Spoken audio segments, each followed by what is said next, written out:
আজকে আমরা কমান্ড লাইনের দুনিয়ায় ডুব দেব। ইউনিক্সের ফাইল ম্যানেজমেন্টের জন্য যে জরুরি কমান্ডগুলো আছে সেগুলোকে সহজভাবে জেনে নেব। ভাবা যেতে পারে আমরা যেন আমাদের ডিজিটাল টুল বক্সটা গুছিয়ে নিচ্ছি। তো আজকে আমরা কি দেখব?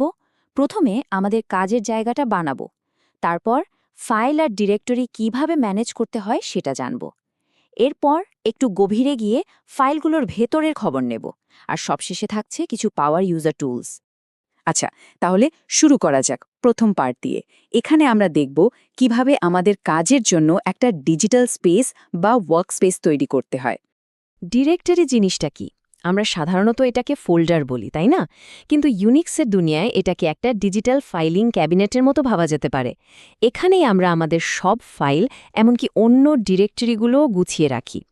ফাইল সিস্টেমে ঘোরাঘুরি করার জন্য এই 3টা কমান্ড হলো একদম বেসিক, মানে এটাই আমাদের কোর ওয়ার্কফ্লো। প্রথমে mkdir দিয়ে একটা ডিরেক্টরি বানালেন, তারপর cd দিয়ে সেটার ভেতরে ঢুকলেন, আর সবশেষে ls দিয়ে দেখলেন ভেতরে কি আছে। ব্যাস, খুবই সহজ। ওকে, আমাদের ওয়ার্কস্পেস তো রেডি। এখন প্রশ্ন হলো এর ভেতরের ফাইল আর ডিরেক্টরিগুলো ম্যানেজ করব কিভাবে। চলুন সেই টুলগুলো এবার দেখে নেওয়া যাক। ধরুন একটা খালি ফাইল বানাতে হবে। সবচেয়ে সহজ উপায় কি? জাস্ট টাচ কমান্ডটা ব্যবহার করা। যেমন ধরেন টাচ my_file.txt। এটা লিখলেই ব্যাস একটা নতুন ফাইল তৈরি। সিপি আর এমভি দুটোই খুব কাজের, কিন্তু এদের মধ্যে একটা বড় পার্থক্য আছে। সিপি মানে হলো কপি করা, অনেকটা ফটোকপির মতো। আসলে ফাইলটা যেখানে ছিল সেখানেই থাকবে, শুধু সেটার একটা নকল নতুন জায়গায় তৈরি হবে। আর এমভি হলো মুভ করা, মানে ফাইলটাকে এক জায়গা থেকে তুলে নিয়ে পুরোপুরি অন্য জায়গায় রেখে দেওয়া। আচ্ছা, কাজ শেষ হয়ে গেলে কোনো ফাইল বা ডিরেক্টরির কি হবে? সেগুলোকে তো সরাতে হবে, তাই না? ঠিক এখানেই আসে মুছে ফেলার ব্যাপারটা। ফাইল ডিলিট করার জন্য আমাদের কাছে আছে rm, আর ডিরেক্টরি সেটার জন্য আছে rmdr। তবে এখানে একটা কিন্তু আছে। rmdr কমান্ডটা কিন্তু শুধু খালি ডিরেক্টরি মুছতে পারে, ভেতরে কিছু থাকলে এটা কাজ করবে না। এতক্ষণ তো আমরা ফাইল বানানো, সরানো, মোছা এগুলো দেখলাম। এবার চলুন একটু ভেতরের খবর নেওয়া যাক। মানে প্রত্যেকটা ফাইলের পেছনে যে কিছু লুকানো তথ্য বা মেটাডেটা থাকে সেগুলো একটু বোঝার চেষ্টা করি। ইউনিক্সের একটা দারুণ ব্যাপার হলো এর সিকিউরিটি। আমরা ঠিক করে দিতে পারি একটা ফাইল কে পড়তে পারবে, কে ওটাতে কিছু লিখতে পারবে, আর কেই বা সেটাকে চালাতে বা এক্সিকিউট করতে পারবে। এই নিয়ন্ত্রণটা 3 লেভেলে করা যায়: ফাইলের মালিক বা ইউজার, একটা নির্দিষ্ট গ্রুপ, আর বাকি সবাই বা আদার্স। প্রত্যেকটা ফাইলের কিন্তু নিজস্ব একটা জীবন কাহিনী আছে, অনেকটা ডায়েরির মতো। আর এই কাহিনীটা লেখা থাকে 3টা টাইম স্ট্যাম্পে। অ্যাক্সেস টাইম বলে দেয় শেষ কবে ফাইলটা খোলা হয়েছিল বা পড়া হয়েছিল। মডিফিকেশন টাইম বলে কন্টেন্ট কবে চেঞ্জ হয়েছে। আর চেঞ্জ টাইম ট্র্যাক রাখে ফাইলের মেটাডেটা, মানে পারমিশনের মতো জিনিসগুলো কবে বদলানো হয়েছে। মজার ব্যাপার কি জানেন? আমরা যে টাচ কমান্ড দিয়ে খালি ফাইল বানাচ্ছিলাম, সেটা দিয়েই কিন্তু ফাইলের এই টাইম স্ট্যাম্প বদলে দেওয়া যায়। -d আর -t এই দুটো অপশন ব্যবহার করে আমরা ইচ্ছে মতো একটা ফাইলের হিস্ট্রি, মানে তার টাইম স্ট্যাম্প ম্যানুয়ালি সেট করে দিতে পারি। আচ্ছা, এই যে এত তথ্য, পারমিশন, সাইজ, টাইমস্ট্যাম্প, এগুলো থাকে কোথায়?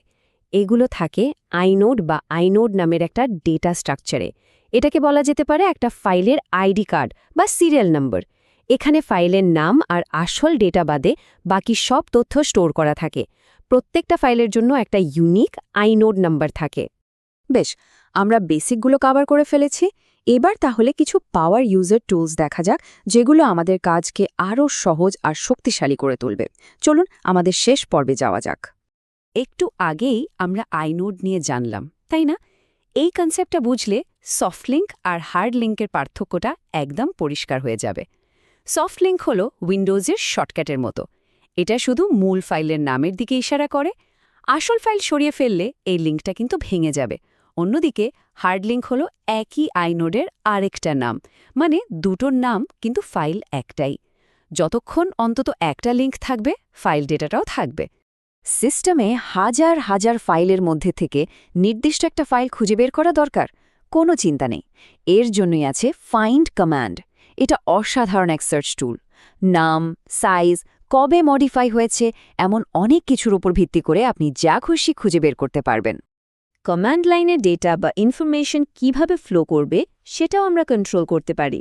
গ্রেটার দেন চিহ্নটা দিলে কোনো কমান্ডের আউটপুট সরাসরি একটা ফাইলে গিয়ে সেভ হবে আর আগে সব কিছু মুছে যাবে।